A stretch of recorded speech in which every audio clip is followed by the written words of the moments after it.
नमो भगवते वासुदेवाय नमः। हरे कृष्णा।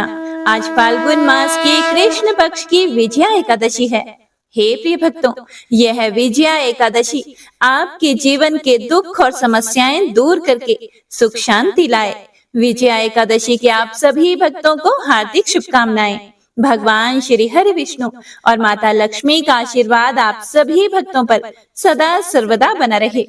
पद्म पुराण के अनुसार स्वयं महादेव जी ने नारद जी को उपदेश देते हुए कहा था कि जो भी मनुष्य विजया एकादशी का व्रत रखता है तो उसके पितृ और पूर्वज नीच योनि को त्याग कर स्वर्ग लोक जाते हैं और साथ ही व्रत करने वाले को हर कार्य में सफलता प्राप्त होती है और उसकी सभी मनोकामनाएं पूर्ण होती हैं तथा घर में सुख समृद्धि, धन संपत्ति और खुशहाली आती है।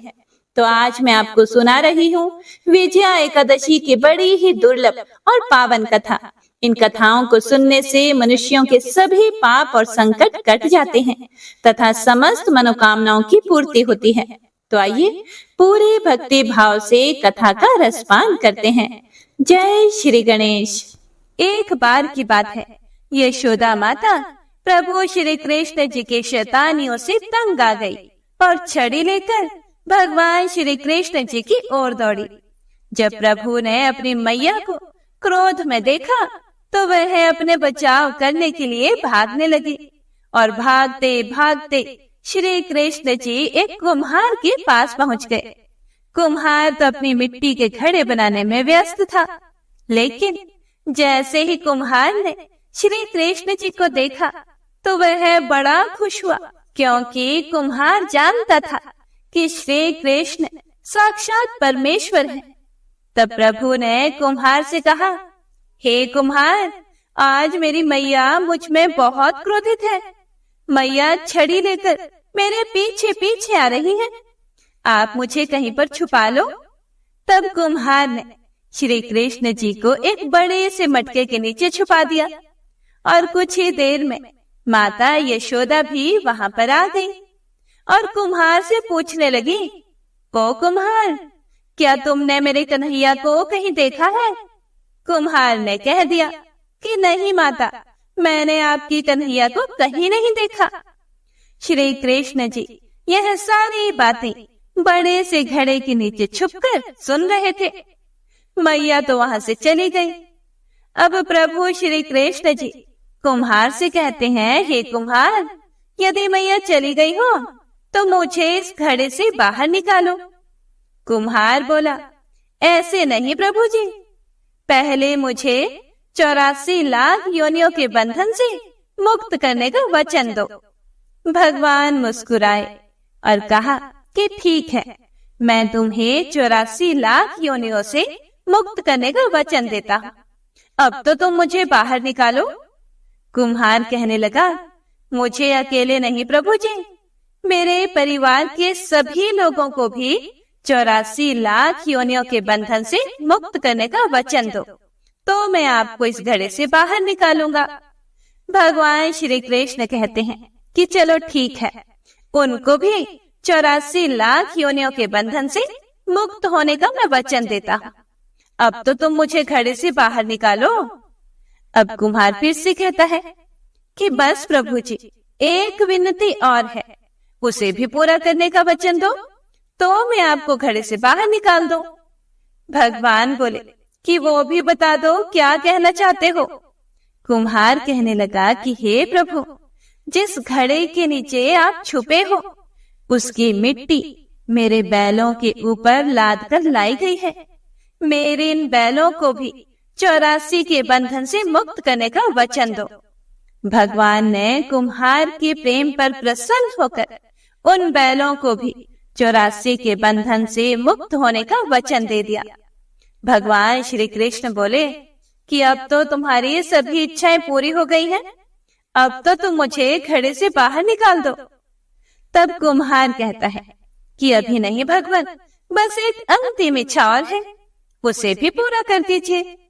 और वह यह है कि जो भी प्राणी हम दोनों के बीच के संवाद को सुनेगा उसे भी आप 84 लाख योनियों के बंधन से मुक्त करोगे। बस यह वचन दे दो तो मैं आपको इस घड़े से बाहर निकाल दूंगा। कुम्हार की प्रेम भरी बातों को सुनकर प्रभु श्री कृष्ण जी बड़े खुश हुए और कुम्हार की इस इच्छा को भी पूरा करने का वचन दिया। फिर कुम्हार ने बाल श्री कृष्ण जी को घड़े से बाहर निकाल दिया, उनके चरणों में साष्टांग प्रणाम किया, भगवान श्री कृष्ण के चरण धोए और उनका चरणामृत पिया। अपनी पूरी झोंपड़ी में भी चरणामृत का छिड़काव किया और प्रभु जी को गले लगाकर इतना रोया कि प्रभु में ही विलीन हो गया। हे प्रिय भक्तों, जो बाल श्री कृष्ण जी 7 कोस लंबे चौड़े गोवर्धन पर्वत को अपनी एक उंगली से उठा सकते हैं, तो क्या वो एक घड़ा नहीं उठा सकते थे? लेकिन बिना प्रेम रिझे नहीं नटवर नंद किशोर। कोई कितने भी यज्ञ करे, अनुष्ठान करे, कितना भी दान करे, चाहे कितनी भी भक्ति करे, लेकिन जब तक मन में प्राणी मात्र के लिए प्रेम नहीं होगा, प्रभु श्री कृष्ण मिल नहीं सकते। तो प्रेम से बोलिए श्री राधा रानी सरकार और भगवान श्री कृष्ण की जय। हे प्रिय भक्तों, तो आइए अब सुनते हैं विजया एकादशी की पौराणिक व्रत कथा। भगवान श्री कृष्ण के श्रीमुख से एकादशियों का महात्म्य सुनकर श्रद्धा पूर्वक उन्हें प्रणाम करते हुए युधिष्ठिर महाराज ने कहा कि हे केशव, आपके श्रीमुख से एकादशियों की कथा सुनकर मुझे असीम आनंद की प्राप्ति हो रही है। हे मधुसूदन, कृपया करके अब फाल्गुन मास के कृष्ण पक्ष की एकादशी का महात्म्य सुनाने की भी कृपा कीजिए। हे पुंडरीकाक्ष, फाल्गुन माह के कृष्ण पक्ष की एकादशी का क्या नाम है तथा उसके व्रत का क्या विधान है और इसकी क्या कथा है? कृपा करके इसके संबंध में भी मुझे विस्तार से बताइए। तब श्री कृष्ण जी ने कहा, हे युधिष्ठिर, फाल्गुन माह के कृष्ण पक्ष की एकादशी का नाम विजया है। इसके व्रत के प्रभाव से मनुष्य को विजय श्री मिलती है। हे युधिष्ठिर, एक बार देवऋषि नारद ने जगत पिता ब्रह्मा जी से कहा था कि हे ब्रह्मा जी, आप मुझे विजया एकादशी की कथा को सुनाइए। तब ब्रह्मा जी ने कहा कि मैं तुम्हें विजया एकादशी की कथा को सुनाता हूँ, श्रद्धा पूर्वक इसका श्रवण करो। त्रेता युग में अयोध्या के राजा दशरथ थे। उनकी पत्नी कैकेयी ने राजा दशरथ से 2 वचन मांगे। पहला, राम को 14 वर्ष का वनवास और दूसरा, भरत को राज सिंहासन। पिता की आज्ञा से राम जी अपने अनुज लक्ष्मण और पत्नी सीता के साथ वन में चले गए। जब श्री राम को 14 वर्ष का वनवास मिला, तब वह भ्राता लक्ष्मण तथा माता सीता सहित पंचवटी में निवास करने लगे। उस समय महापापी रावण ने माता सीता का हरण कर लिया। इस दुखद घटना से श्री राम जी तथा लक्ष्मण जी अत्यंत दुखी हुए और सीता जी की खोज में वन वन भटकने लगे। जंगल जंगल घूमते हुए वे मरणासन जटायु के पास जा पहुंचे। जटायु ने उन्हें माता सीता के हरण का पूरा वृतांत सुनाया और भगवान श्री राम जी की गोद में प्राण त्याग कर स्वर्ग की तरफ प्रस्थान किया। कुछ आगे चलकर श्री राम व लक्ष्मण की सुग्रीव जी के साथ मित्रता हो गई और वहां उन्होंने बाली का वध किया। श्री राम भक्त हनुमान जी ने लंका में जाकर माता सीता का पता लगाया और माता से श्री राम जी तथा महाराज सुग्रीव की मित्रता का भी वर्णन सुनाया। वहां से लौटकर हनुमान जी श्री रामचंद्र जी के पास आए और अशोक वाटिका का सारा वृतांत कह सुनाया। सब हाल जानने के बाद श्री रामचंद्र जी ने सुग्रीव की सहमति से वानरों तथा भालुओं की सेना सहित लंका की तरफ प्रस्थान किया। समुद्र किनारे पहुंचने पर श्री राम जी ने विशाल समुद्र को घड़ियालों मगरमच्छों से भरा देखकर लक्ष्मण जी से कहा, हे लक्ष्मण, अनेक मगरमच्छों और जीवों से भरे इस विशाल समुद्र को कैसे पार करेंगे? प्रभु श्री राम जी की बात सुनकर लक्ष्मण जी ने कहा, हे भ्राताश्री, आप पुराण पुरुषोत्तम आदि पुरुष हैं। आपसे कुछ भी छिपा नहीं है। यहाँ से आधा योजन दूर कुमारी द्वीप में वग्दालभ्य मुनि का आश्रम है। वे अनेक नाम के ब्रह्मा के ज्ञाता हैं। वे ही आपकी विजय के उपाय बता सकते हैं। अपने छोटे भाई लक्ष्मण जी के वचनों को सुनकर श्री राम जी वग्दालभ्य ऋषि के आश्रम में गए और मुनि को प्रणाम करके एक और बैठ गए। वग्दालभ्य मुनि उनको देखते ही पहचान गए कि ये पुराण पुरुषोत्तम श्री राम हैं, जो किसी कारणवश मानव शरीर में अवतीर्ण हुए हैं। उनके आने से महर्षि को बड़ी प्रसन्नता हुई। फिर उन्होंने पूछा, हे श्री राम, आपका कैसे यहाँ आगमन हुआ? हे प्रभु, कृपया कर अपना प्रयोजन कहें। मुनि के मधुर वचनों को सुनकर श्री राम जी ने कहा, हे ऋषिवर, मैं सेना सहित यहाँ आया हूँ और राक्षस राज रावण को जीतने की इच्छा से लंका जा रहा हूँ। कृपा कर आप समुद्र को पार करने का कोई उपाय बताएं। आपके पास आने का मेरा यही प्रयोजन है। महर्षि वग्दालभ्य ने कहा, हे राम, मैं आपको एक अति उत्तम व्रत बतलाता हूँ, जिसके करने से आपको विजय श्री अवश्य ही प्राप्त होंगी।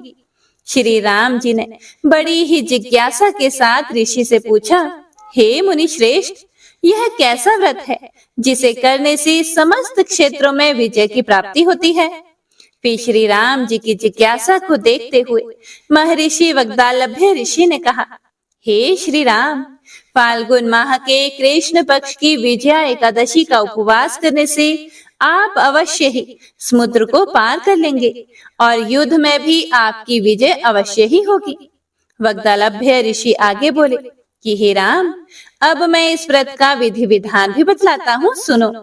हे मर्यादा पुरुषोत्तम, इस उपवास के लिए दशमी के दिन स्वर्ण, चांदी, तांबे या मिट्टी का एक कलश बनाएं। उस कलश को जल से भरकर तथा उस पर पंच पल्लव रखकर उसे वेदिका पर स्थापित करें।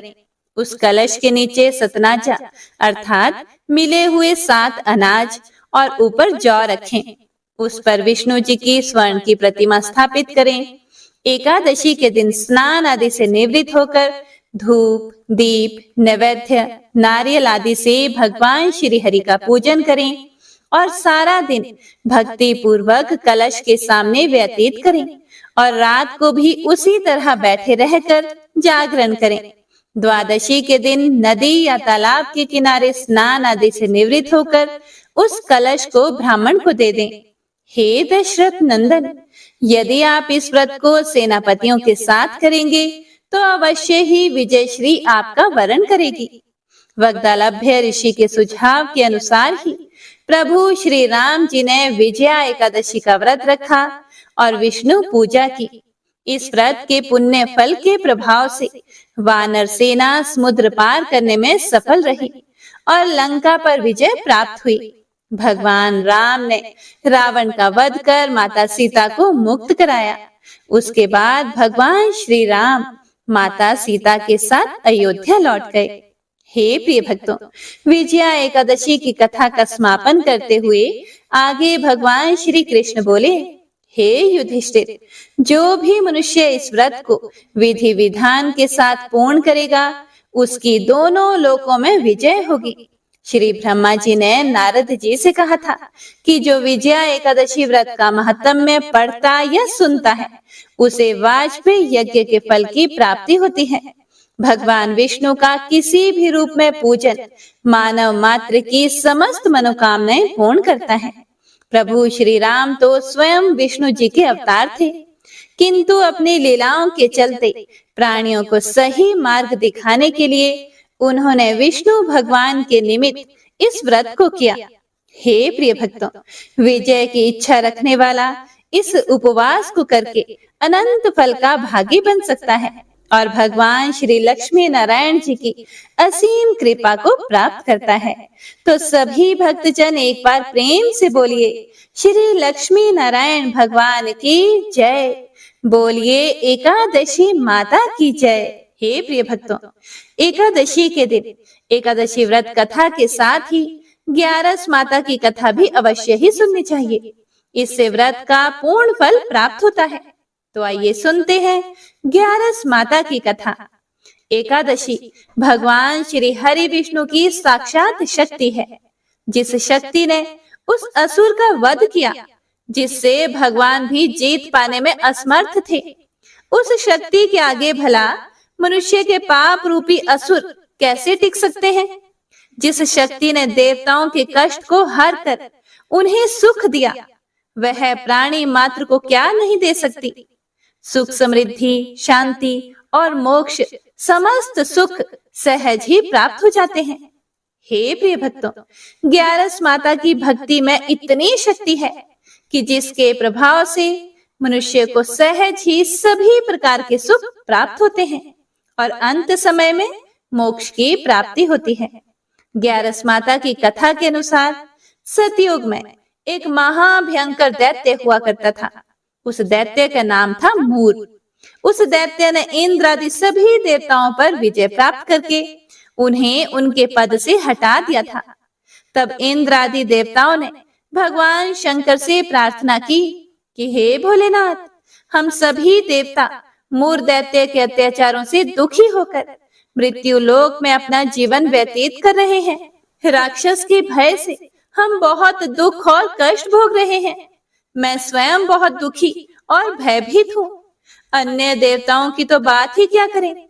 इसीलिए हे कैलाशपति, कृपया करके आप मूर दैत्य के अत्याचार से बचाने का कोई उपाय बताइए।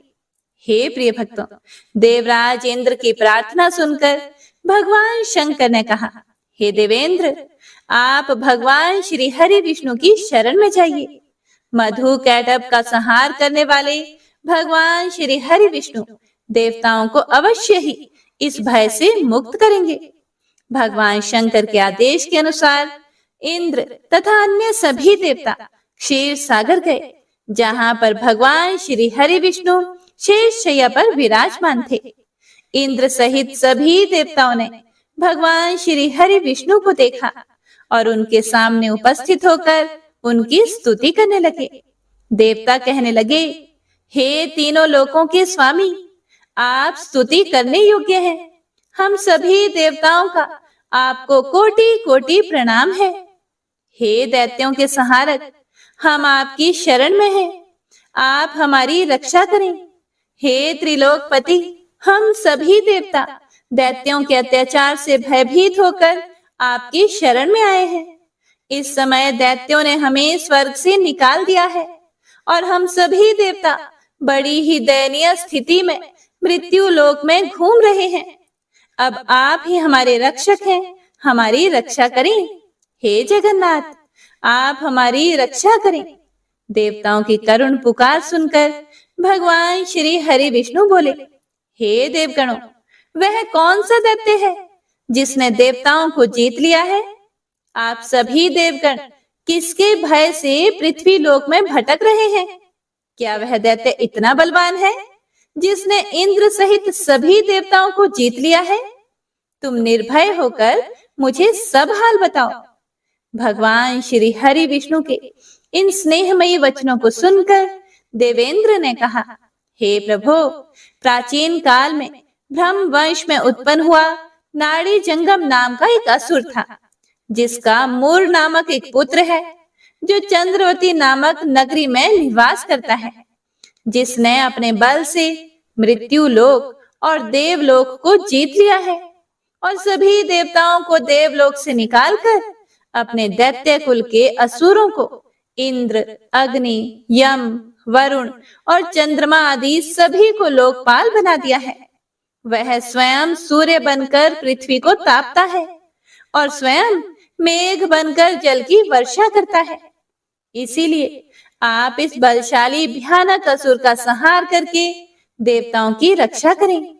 देवेंद्र के मुख से ऐसे वचन सुनकर भगवान श्री हरि विष्णु बोले, हे देवताओं, मैं आपके शत्रु का शीघ्र ही संहार करूंगा। आप सभी इसी समय मेरे साथ चंद्रवती नगरी चलिए।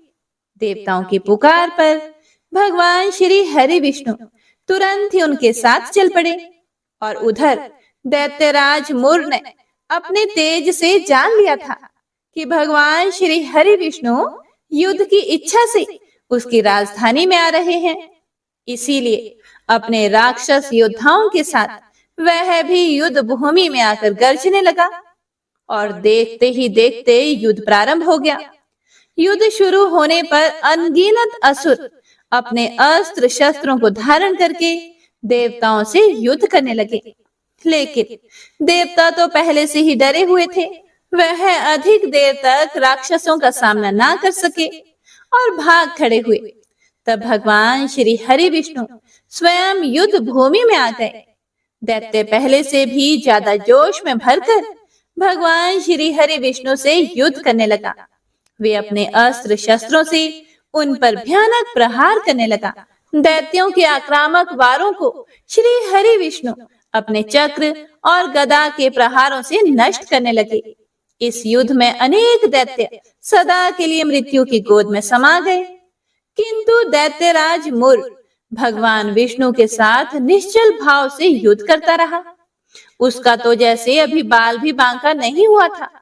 वह बिना डरे युद्ध कर रहा था। भगवान विष्णु मुर को मारने के लिए जिन जिन शस्त्रों का प्रयोग करते, वे सब उसके तेज से नष्ट होकर उस पर पुष्पों के समान गिरने लगते। अनेक अस्त्र शस्त्रों का प्रयोग करने पर भी भगवान श्री हरि विष्णु उससे जीत ना सके।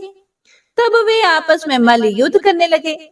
भगवान श्री हरि विष्णु उस असुर से देवताओं के लिए सहस्त्रों वर्षों तक युद्ध करते रहे, किंतु उस असुर से जीत ना सके।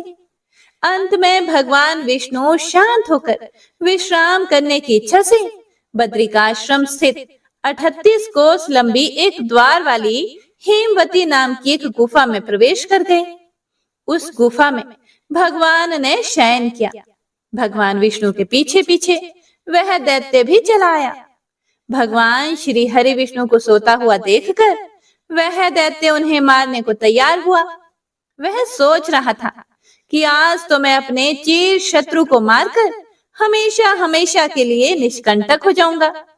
लेकिन उसकी यह इच्छा पूर्ण ना हो सकी, क्योंकि उसी समय भगवान श्री हरि विष्णु की देह से एक दिव्य वस्त्र धारण किए हुए एक अत्यंत मोहिनी देवी उत्पन्न हुई और राक्षस को ललकार कर उससे युद्ध करने लगी। उस देवी को देखकर राक्षस को घोर आश्चर्य हुआ और वह सोचने लगा कि यह ऐसी दिव्य कन्या कहां से उत्पन्न हुई। और फिर वह असुर उस कन्या से लगातार युद्ध करता रहा। कुछ समय बीतने पर उस देवी ने क्रोध में आकर उस दैत्य के अस्त्र शस्त्रों के टुकड़े टुकड़े कर दिए।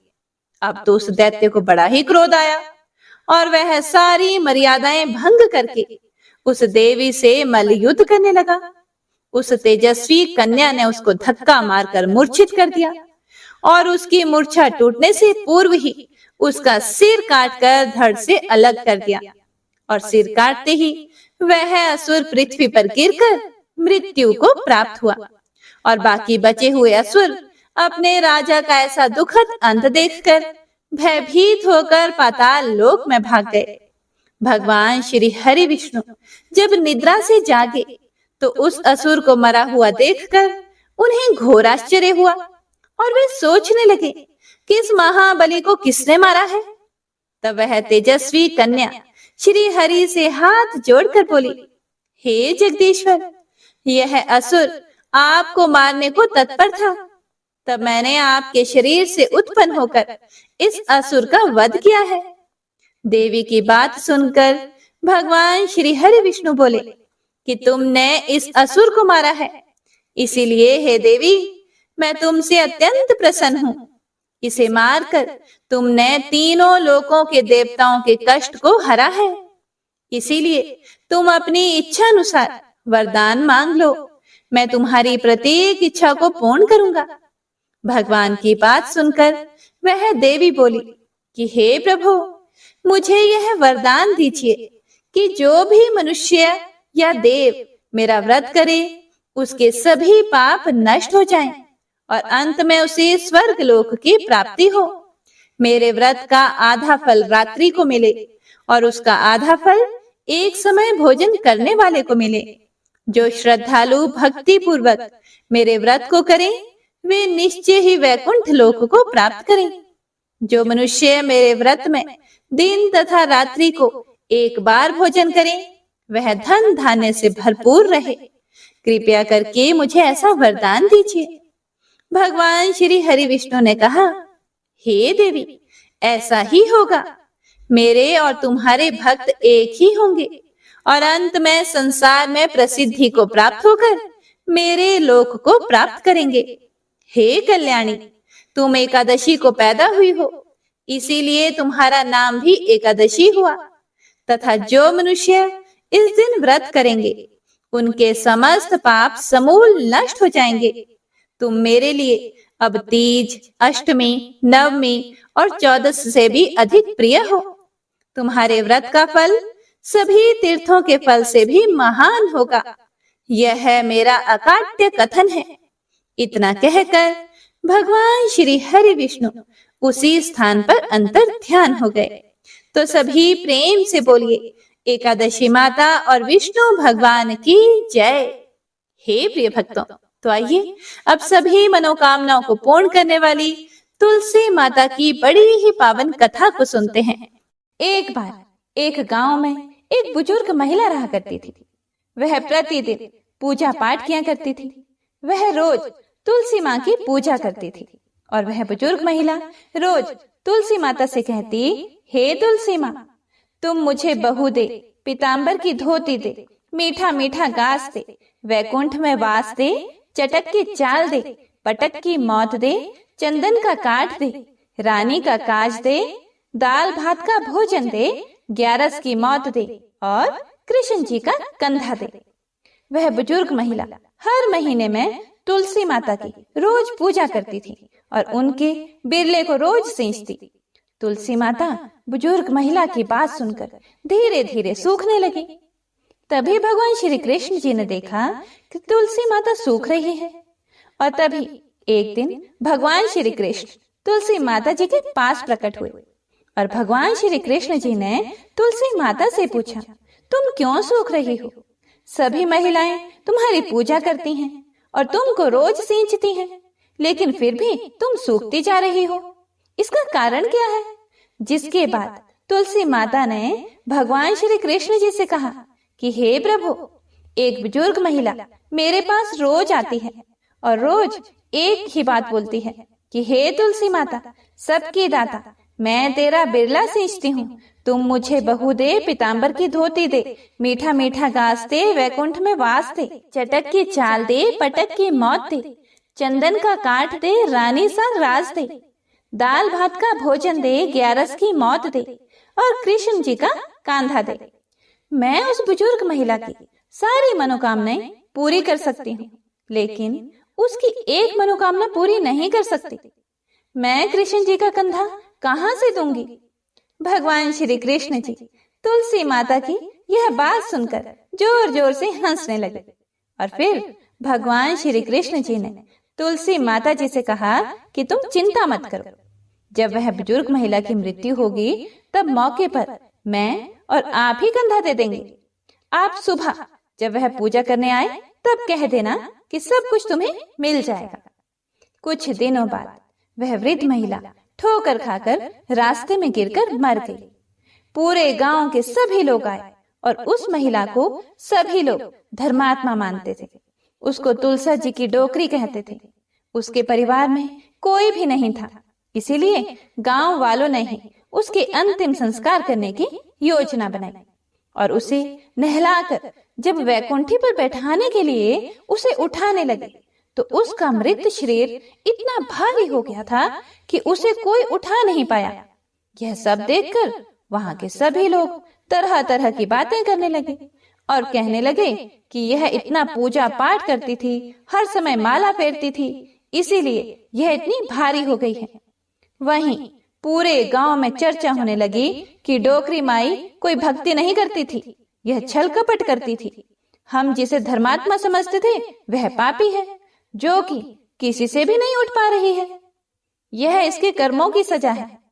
इधर भगवान ने सोचा कि मेरे भक्तों की निंदा हो रही है, इसीलिए भगवान ने बूढ़े ब्राह्मण का भेष धारण करके वहां पर आए और वहां पर जितने भी लोग इकट्ठे हुए थे, उनसे पूछने लगे कि यहाँ पर इतनी भीड़ क्यों लगी है। जिससे लोग कहने लगे कि यह डोकरी माई मर गई है और पाप इतना था कि जिससे यह उठ ही नहीं पा रही है। सब उठा उठा कर थक गए। तब ब्राह्मण जी ने कहा कि मुझे एक बार डोकरी के कानों में कहने दो, फिर वह देखो कैसे उठती है। तो सभी लोगों ने कहा कि आप भी प्रयास करके देख लीजिए।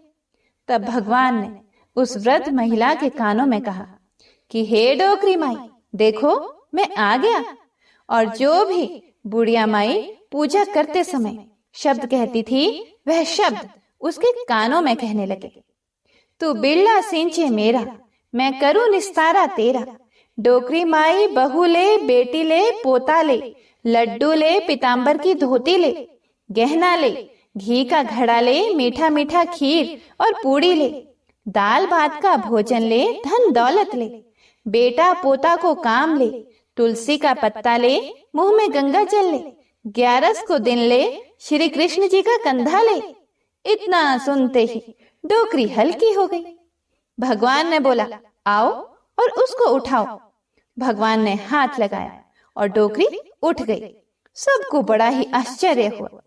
उसे खूब धूमधाम से ले जाया गया। भगवान उसे अपने कंधे पर ले गए। पूरे गांव में इसकी चर्चा होने लगी, जिससे उसको मुक्ति मिल गई और वह वैकुंठ में चली गई। सभी लोग देखते रह गए। सभी लोगों ने देखा कि शमशान घाट तक तो ब्राह्मण साथ ही आया था, लेकिन अब वह दिखाई नहीं दे रहा है। इससे लोगों को समझ में आ गया कि वह और कोई नहीं, स्वयं भगवान ही बूढ़े ब्राह्मण के रूप में आए थे। तो बोलिए श्री राधा कृष्ण भगवान की जय। बोलिए श्री तुलसी शालिग्राम जी की जय। ओम जय एकादशी, जय एकादशी, जय एकादशी माता। विष्णु पूजा व्रत को धारण कर शक्ति मुक्ति पाता। तेरे नाम गिनाऊं देवी, भक्ति प्रदान करनी। गण गौरव की देनी माता, शास्त्रों में वरनी। ओम जय एकादशी, जय एकादशी माता। विष्णु पूजा व्रत को धारण कर शक्ति मुक्ति पाता। मार्गशीर्ष के कृष्ण पक्ष की उत्पन्ना, विश्व तारिणी जन्मी। शुक्ल पक्ष में हुई मोक्षदा, मुक्तिदाता बन आई। ओम जय एकादशी, जय एकादशी माता। विष्णु पूजा व्रत को धारण कर शक्ति मुक्ति पाता। पौष के कृष्ण पक्ष की सफला नामक है। शुक्ल पक्ष में होए पुत्र दान, अधिक रहे। ओम जय एकादशी, जय एकादशी माता। विष्णु पूजा व्रत को धारण कर शक्ति मुक्ति पाता। नाम षटतिला माघ मास में कृष्ण पक्ष आवे। शुक्ल पक्ष में जया कहावे, विजय सदा पावे। ओम जय एकादशी, जय एकादशी माता। विष्णु पूजा व्रत को धारण कर शक्ति मुक्ति पाता। विजया फागुन कृष्ण पक्ष में शुक्लामल की। पाप मोचनी कृष्ण पक्ष में चैत्र महाबल की। ओम जय एकादशी, जय एकादशी माता। विष्णु पूजा व्रत को धारण कर शक्ति मुक्ति पाता। चैत्र शुक्ल में नाम कामदा, धन देने वाली। नाम बरूथिनी कृष्ण पक्ष में वैशाख माहवाली। ओम जय एकादशी, जय एकादशी माता। विष्णु पूजा व्रत को धारण कर शक्ति मुक्ति पाता। शुक्ल पक्ष में हुए मोहिनी, अपरा ज्येष्ठ कृष्ण पक्षी। नाम निर्जला सब सुख करनी, शुक्ल पक्ष रखी। ओम जय एकादशी, जय एकादशी माता। विष्णु पूजा व्रत को धारण कर शक्ति मुक्ति पाता। योगिनी नाम आषाढ़ माह में जानो कृष्ण पक्ष करनी। देवशयनी नाम कहायो, शुक्ल पक्ष धरनी। ओम जय एकादशी, जय एकादशी माता। विष्णु पूजा व्रत को धारण कर शक्ति मुक्ति पाता। कामिक श्रवण मास में आवे कृष्ण पक्ष कहिए, श्रवण शुक्ला होए पवित्र आनंद से रहिए। ओम जय एकादशी माता, विष्णु पूजा व्रत को धारण कर शक्ति मुक्ति पाता। अजा भाद्रपद कृष्ण पक्ष की परिवर्तनी शुक्ला, इंद्राश्विन कृष्ण पक्ष में व्रत से भव सागर निकला। ओम जय एकादशी माता, विष्णु पूजा व्रत को धारण कर शक्ति मुक्ति पाता। पापांकुशा है शुक्ल पक्ष में आप हरनहारी, रमा मास कार्तिक में आवे सुखदायक भारी।